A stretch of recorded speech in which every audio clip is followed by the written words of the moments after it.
kebetulan sekali. Jadi saya ini merupakan favorit saya untuk saya share kepada Bapak Ibu sekalian. Eh, Kenapa ini menjadi favorit saya? Karena saya mengikuti berbagai macam seminar, lokakarya, ya, yang berkaitan dengan pengelolaan terpadu, ya, integrated coastal management, harmonisasi hukum dan sebagainya itu saya melihat sudah bagus, namun demikian kok kelihatannya belum menemukan gitu. Apa sih yang sebetulnya harus dipadukan itu apa gitu ya? Yang harus diharmonisasikan itu apa gitu ya. Nah, saya terima kasih sekali kepada Pepsili ya. Kemarin Pak Ketua Pepsili minta saya untuk berbicara mengenai harmonisasi pengelolaan sumber daya lahan. Awalnya harmonisasi pengelolaan sumber daya alam. Namun demikian tidak ada masalah buat saya, sama ya apa ya lahan dan sumber daya alam, sumber daya lahan sama. Mengapa demikian?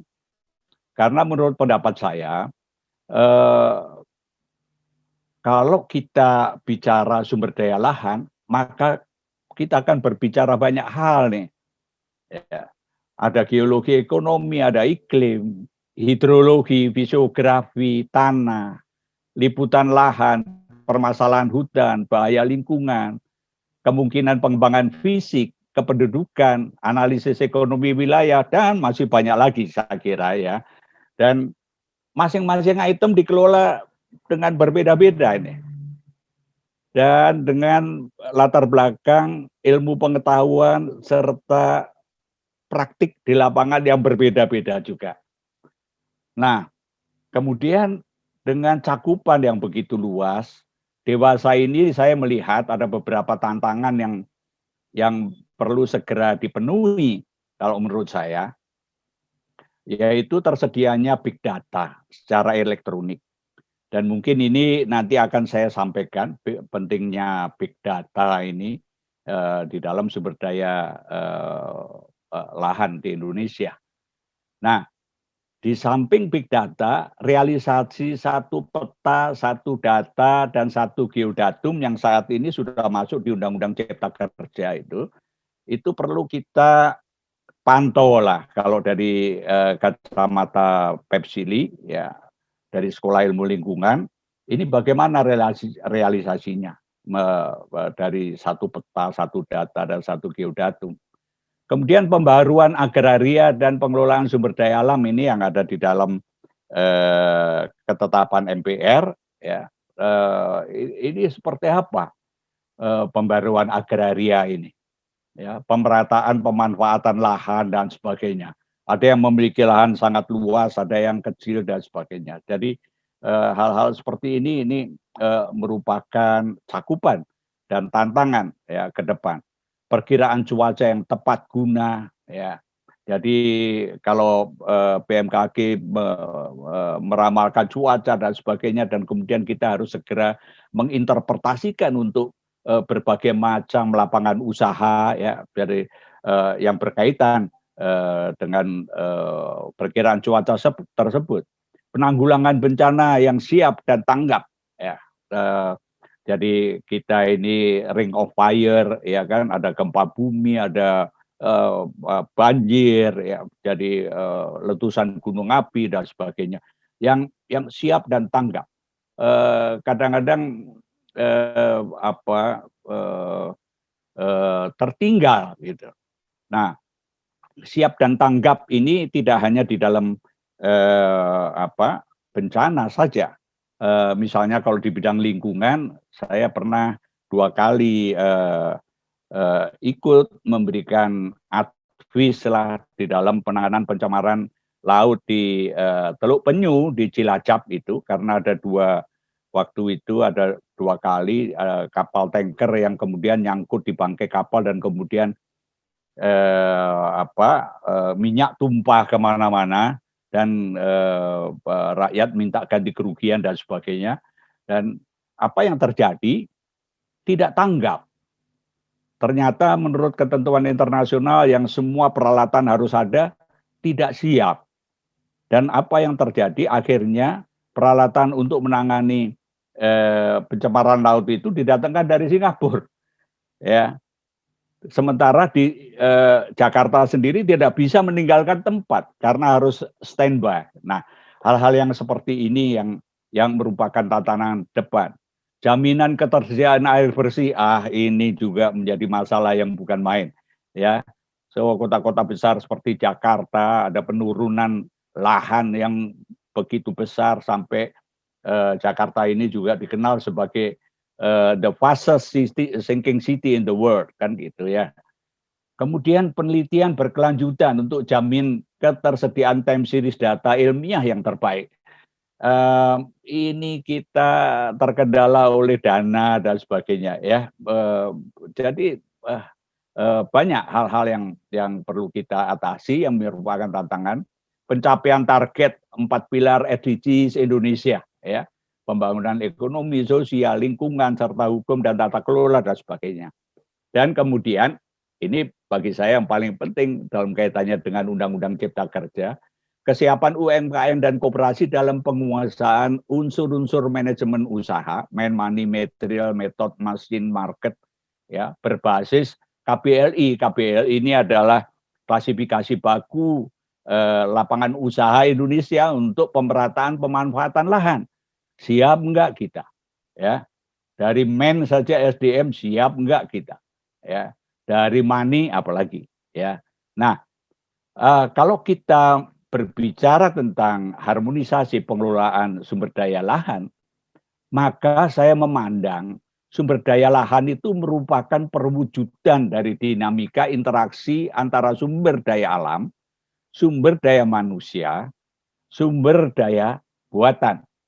Di mana sumber daya manusia dengan mempergunakan sumber daya buatan, mengelola dan memanfaatkan sumber daya alam secara berkelanjutan. Nah, jadi kalau kita berbicara lahan, interaksi satu kesatuan ini harus dipertimbangkan dengan baik. Jadi kalau kita mau mulai dengan harmonisasi, maka interaksi sumber daya alam, sumber daya manusia, dan sumber daya buatan harus harmonis. Nah, kalau kita lihat bahwa masing-masing sumber daya alam, ya, jadi kalau kita lihat sumber daya alam ini baru memiliki suatu kemanfaatan apabila dikelola dan dimanfaatkan oleh sumber daya manusia dengan mempergunakan sumber daya buatan, yaitu semua hasil karya manusia termasuk iptek, hukum dan kelembagaan, serta administrasi negara dan administrasi bisnis untuk sebesar-besar kemakmuran rakyat tentunya. Pengelolaan dari masing-masing sumber daya dirumuskan secara berbeda di dalam peraturan perundang-undangan yang berbeda di undang-undang yang berbeda dan dilaksanakan secara berbeda pula oleh lembaga yang berwenang. Nah, kita bisa bayangkan ini, kenapa bisa terjadi seperti ini? Saya ingin menengok ke belakang, ya, SDM yang melakukan pengelolaan di masing-masing lembaga yang berwenang ini tentunya, ya ada S1, ada S2, ada S3, dididik mengenai pengelolaan secara berbeda. Ada human resource management, berbeda dengan dengan financial resource managementnya, berbeda dengan natural resource managementnya, berbeda dengan technological management dan sebagainya. Jadi ini harusnya gimana gitu ya? Bagaimana mengharmonisasikan ini semua? Sebagai akibatnya itu tumpang tindih kewenangan dan benturan kepentingan antar lembaga tidak terelakkan. Konsekuensi selanjutnya apa? Kita saksikan sendiri, ya, pencemaran ada di mana-mana dan kemudian kerusakan lingkungan juga terjadi di mana-mana, terutama di dalam sumber daya lahan yang ekstraktif. Oleh karena itu, saya berpendapat, ayo kita harmonisasikan mengenai pengelolaan sumber daya lahan ini. Bagaimana caranya? Jadi kita perlu menemukan suatu commonality, ya, suatu keumuman di dalam kegiatan-kegiatan pengelolaan sumber daya. Yaitu saya menemukan bahwa suatu pengelolaan itu merupakan proses pengambilan keputusan secara sadar untuk mengalokasikan sumber daya alam dalam ruang tertentu, ya, sumber daya lahan dalam kaitan ini dalam ruang tertentu, dalam waktu tertentu, secara berkelanjutan, guna mewujudkan tujuan-tujuan pengelolaan yang telah ditetapkan. Pengertian ini merupakan pengertian bermakna, ya.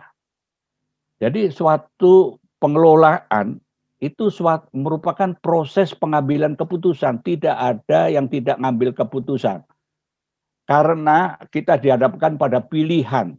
Pilihan ini terjadi karena keterbatasan yang kita miliki. Keterbatasan sumber daya manusia, keterbatasan dana, keterbatasan waktu. Sehingga kita harus membuat prioritasi di dalam suatu pengelolaan. Secara sadar, kenapa secara sadar? Ya, jadi secara sadar ini maksudnya kita sadar betul akan risiko yang dapat timbul dari pengambilan suatu keputusan dalam pengelolaan sumber daya lahan.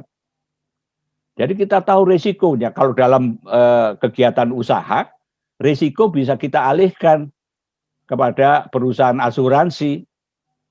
Tapi kalau ini kebijakan publik, lalu siapa yang nanggung?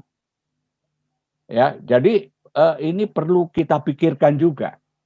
Jadi pengambilan keputusan ini secara sadar agar supaya risiko kecil, maka the best scientific data selalu harus available.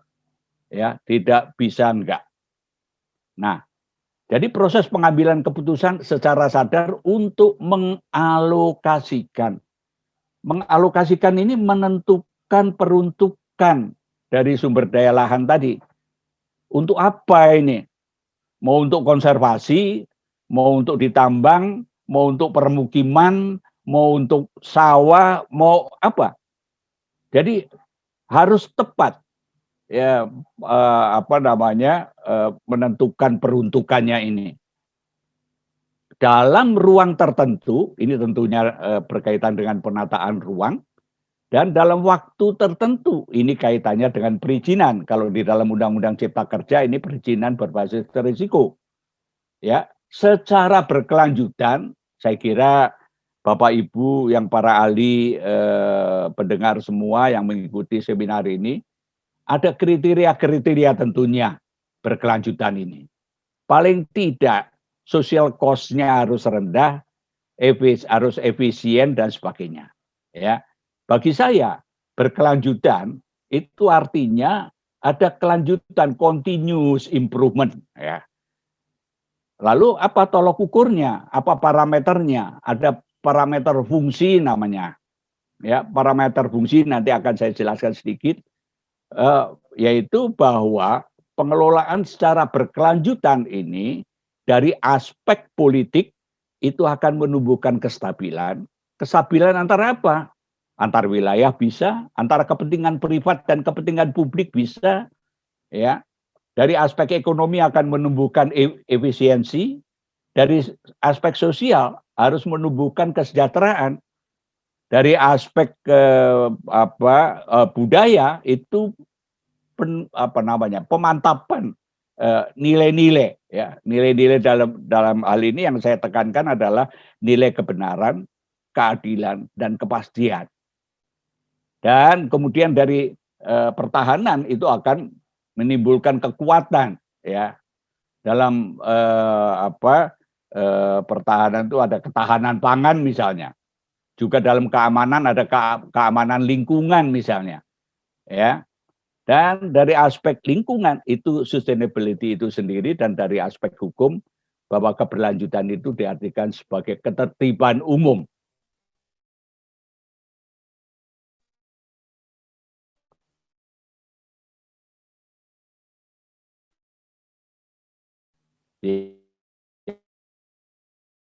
Yaitu satu padunya ketika sekalian. Jadi keberlanjutan tadi diwujudkan untuk mencapai tujuan-tujuan pengelolaan yang telah ditetapkan, dan tujuan-tujuan ini secara tertulis ada di dalam undang-undang, masing-masing peraturan perundang-undangan. Nah, proses pengambilan keputusan tersebut ya, dilakukan dengan mempertimbangkan ilmu pengetahuan dan teknologi, hukum dan kelembagaan, serta definisi yang berlaku. Jadi ini jarang dipertimbangkan dengan baik. Mengapa kita harus melihat IPTEK? Misalnya saja, kalau ada investor dari Amerika masuk dan dia mau buka tambang, di atasnya ada hutan misalnya, ya. Lalu kita harus berpikir ini, ya. Kita berpikirnya biasanya langsung nanti ada alih teknologi. Tidak mudah alih teknologi itu, ya. Tidak mudah. Nanti akan saya beri contoh. Nah, apa ilmu pengetahuan apa yang sedang berkembang di sana di Amerika itu, dan teknologi apa yang dibawa masuk ke Indonesia, SDM kita siap tidak, ya. Oh, nanti mudah ini dengan alih teknologi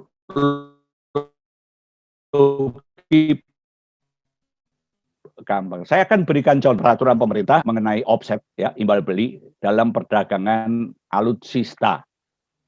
Nah, di dalam PP-nya tersebut disebutkan bahwa untuk proses alih teknologi tadi, tahap awalnya 35% harus local content, ya, dari kita, local content dari kita. Kalau 35% local content kita, apakah kemudian mitra asing yang menjual alutsista tadi langsung setuju? Tidak. Kita harus melalui negosiasi yang alot untuk mendapatkan 35% itu. Kemudian, kalau itu sudah disetujui 35%, maka setiap 5 tahun itu bertambah 10%, dan itu harus dinegosiasikan. Ya, berbagai macam lah kriteria yang harus dipenuhi, ya, prosesnya dan sebagainya. Lalu peraturan itu menyatakan bahwa setelah nanti 85% baru dianggap sebagai alih teknologi setelah berhasil. Maaf. Nah, Bapak Ibu bayangkan, jadi kalau 5 tahun itu 10%, berarti sampai 85% itu memakan waktu 25 tahun. Negara yang menjual teknologi kepada kita udah lari kencang, ya, selalu tertinggal. Maka tidak ada cara lain bahwa IPTEK ini dikembangkan sendiri di di tanah air kita. Saya begitu bangga melihat IPTEK ini dikembangkan dalam antisipasi terhadap COVID misalnya. Itu bagus sekali. Nah, di samping itu kita harus mempertimbangkan hukum dan kelembagaan. Hukumnya banyak. Kita dihadapkan pada hiperregulasi 72.000 peraturan perundang-undangan. Dan kelembagaan yang memperoleh mandat atau kewenangan dari peraturan perundang-undangan. Begitu kompleksnya yang harus kita pertimbangkan. Dan kemudian administrasi negara dan administrasi niaga, administrasi bisnis. Ya, jadi administrasi bisnis tentu mencari keuntungan. Nggak akan berpikir bagaimana lapangan kerja untuk masyarakat, enggak. Itu tanggung jawab negara. Di dalam Undang-Undang Cipta Kerja juga itu tanggung jawabnya negara. Ya. Namun bagaimana ini harus didorong untuk itu bisa menyerap tenaga kerja yang banyak. Baik. Nah, mari kita lanjutkan, ya. Proses pengambilan keputusan ini lazim dilakukan dalam PDCA maupun POEK. Planning, organizing, actuating, dan controlling.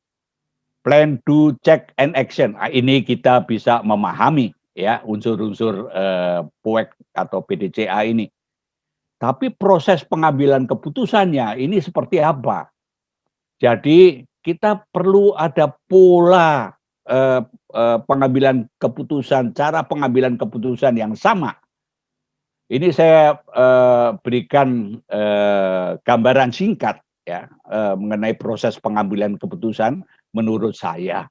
Ya, jadi semua peristiwa ada di low level, ya, operasional, di tingkat konkret di lapangan. Semua permasalahan ada di tingkat konkret. Lalu kemudian harus ditarik ke high level kepada pola pikir konseptual, baru pola pikir sistemik, dan kemudian diambil keputusan untuk dilaksanakan secara operasional. Saya akan berikan ilustrasi singkat untuk memperjelas ini. Andaikan ada 3 sarjana, sarjana ekonomi, sarjana fisika, dan sarjana kimia terdampar di satu pulau karang kecil. Mereka kelaparan, keliling pulau menemukan satu kaleng ikan sardin. Dan mereka tentunya ingin makan ikan sardin tadi. Lalu ahli fisikanya mengatakan dengan namanya ahli ya, dengan berbagai macam teorinya itu, dia mengatakan banting saja kaleng ini di atas batu karang dengan mempergunakan tenaga kita, maka dia akan terbuka kalengnya. Kalau kaleng terbuka, kita akan makan. Kata ahli kimia, nggak bisa ini seperti ini. Ya, itu kotor seperti itu. Kita adanya nanti sakit perut. Nggak usah seperti itulah. Lalu ahli kimia memberikan usulan.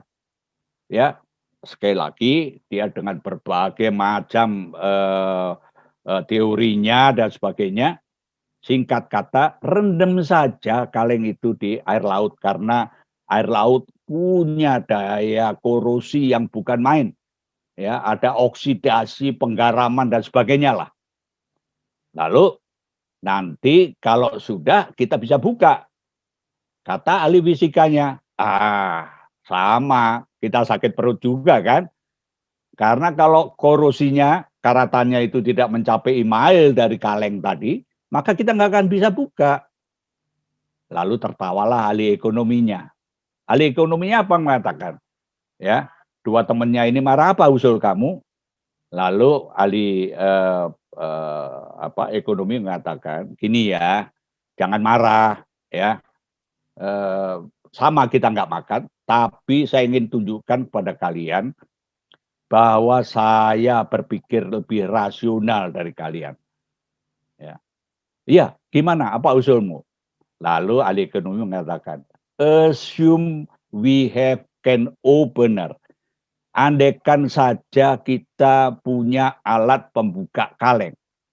Jadi yang terjadi adalah operasional, lalu dia mengandaikan, mengkonsepkan, semuanya diceritakan tentang alat pembuka kaleng tadi.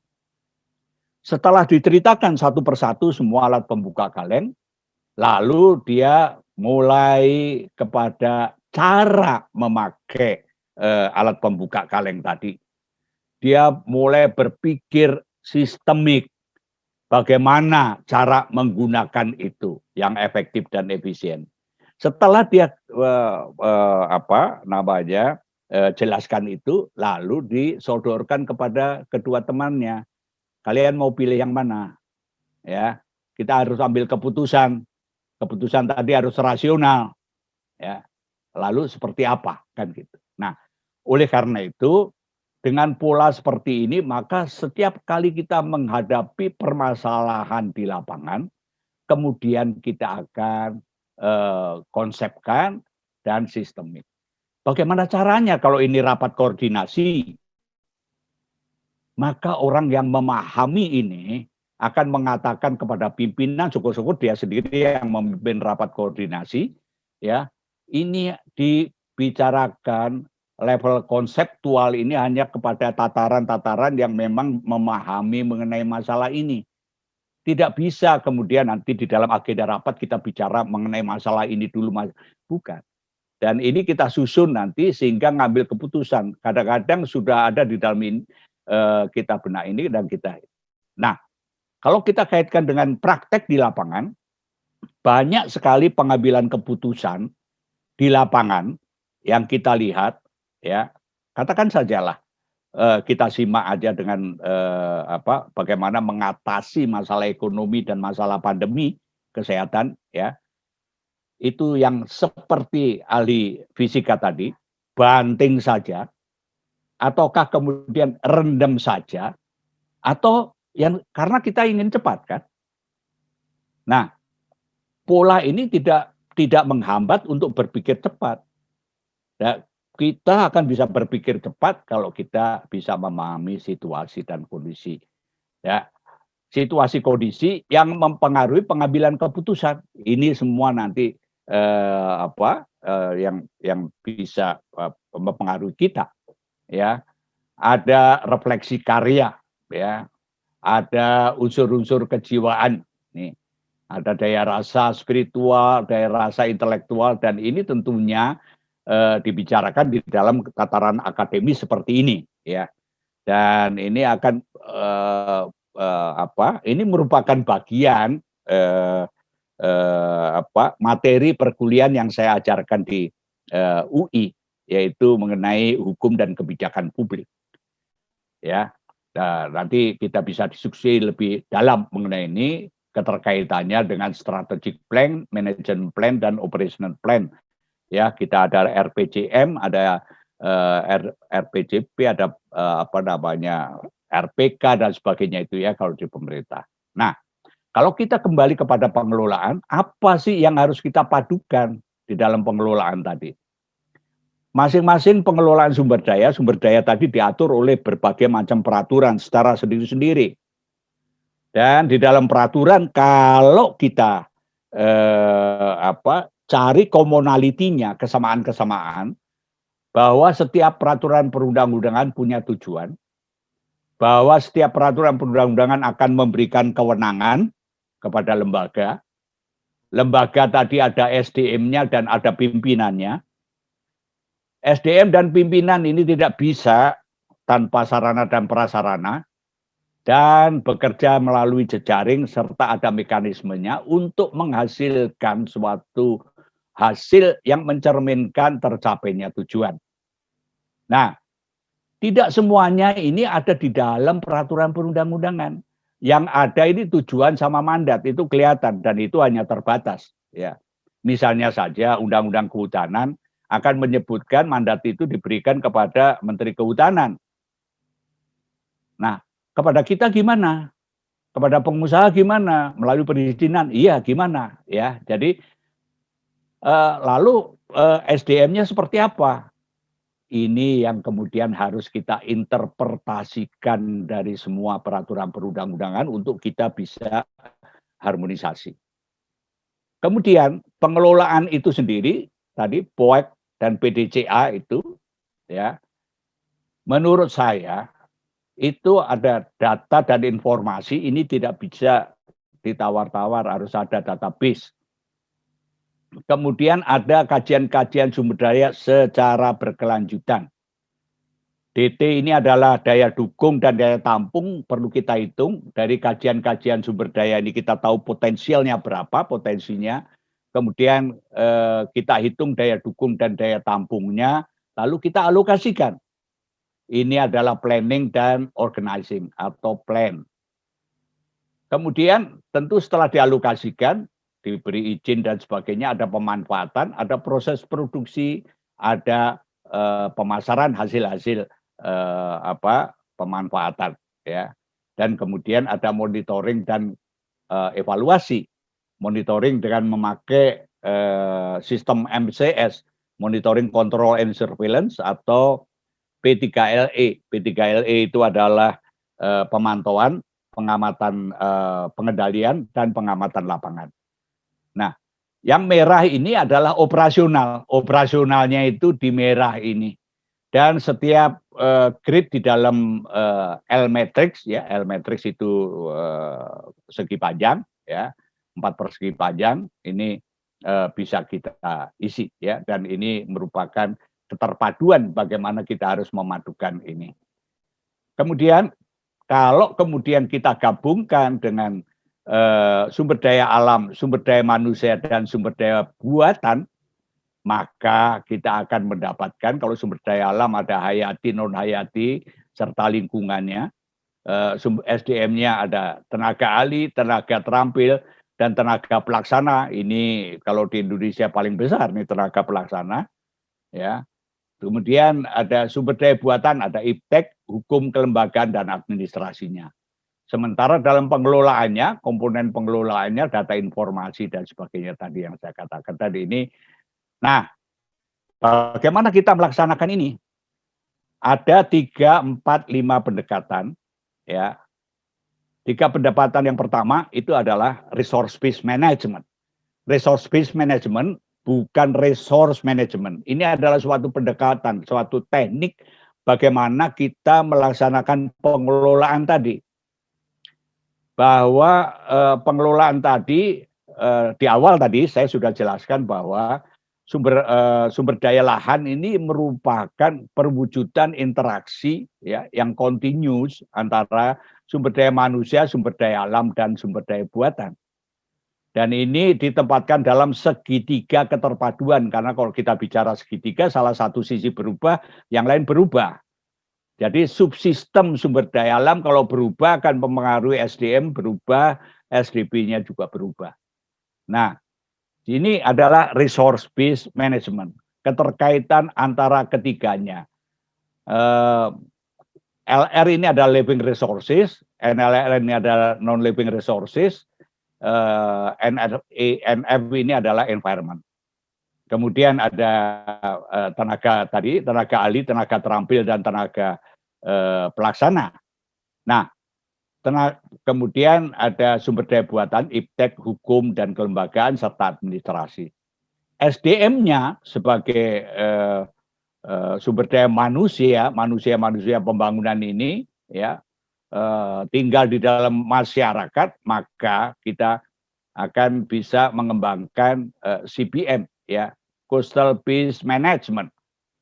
Coastal Based Management kita lihat dengan role ya, itu perannya itu dalam bidang politik, ekonomi, dan sosial, mobilisasinya, pendidikan, latihan, dan penyuluhan, dan partisipasinya ada full part-timer, ada supporter. Maksudnya demikian. Jadi sering kita melakukan pemberdayaan masyarakat, kita kumpulkan masyarakat di Banjar Desa dan kita beri semua pengetahuan kita lah di situ. Tentunya tidak akan tercapai apa yang kita tuju ya.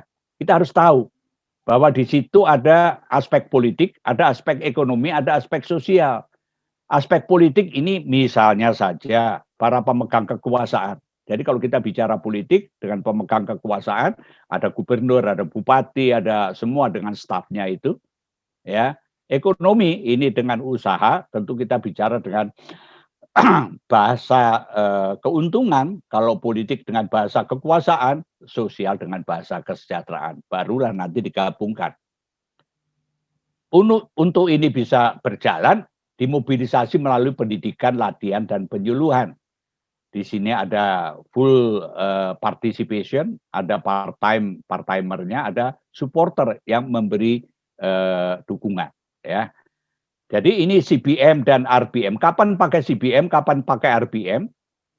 Contoh konkret, kalau di kelautan itu makin ke dekat pantai, kita pakai CBM. Karena banyak hal yang harus dipadukan. Makin ke CTE, sana zona ekonomi eksklusif, ya, makin RBM dia. Jadi kita fokus kepada sumber daya alamnya, sumber daya manusianya, dan sumber daya buatannya. Nah, keduanya ini merupakan untuk membangun basis-basis kompetisi.